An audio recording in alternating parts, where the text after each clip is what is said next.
Torna a invocare uno Schengen sanitario, un controllo rigoroso alle frontiere per evitare nuovi focolai di virus, il presidente del Veneto Zaia, mentre il governo ufficializza l'obbligo di quarantena per chi arriva da Romania e Bulgaria, includendo così nella lista anche paesi comunitari dove l'epidemia di Covid-19 sta vivendo la fase più aggressiva. Zaia ribadisce la necessità di verificare le condizioni di chi entra in Italia, necessità di fronte alla quale il suo collega del Friuli Venezia Giulia Fedriga è arrivato a invocare l'impiego dell'esercito.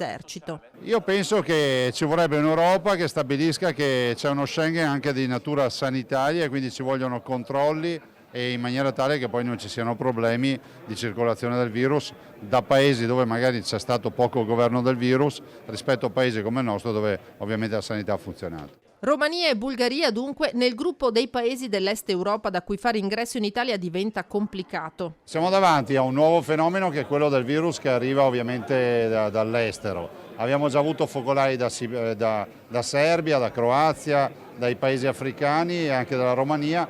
È fondamentale ovviamente governare anche questi flussi. Ovviamente dovremo trovare un punto di equilibrio anche rispetto alle imprese. E le imprese da tutelare non sono solo quelle edili, visto l'approssimarsi della vendemmia e l'impiego di molti lavoratori provenienti dall'estero. L'assessore all'agricoltura Giuseppe Pan tuttavia invita a non drammatizzare. C'è già una presenza importante di queste persone che arrivano dalla Polonia, dalla Romania, dall'est, che già lavorano qui e penso che quello che ho potuto capire io, quelli che sono qui non tornano neanche a casa, quindi se ne staranno qui in ferie, quindi escluderei che c'è questo problema nel breve e medio periodo.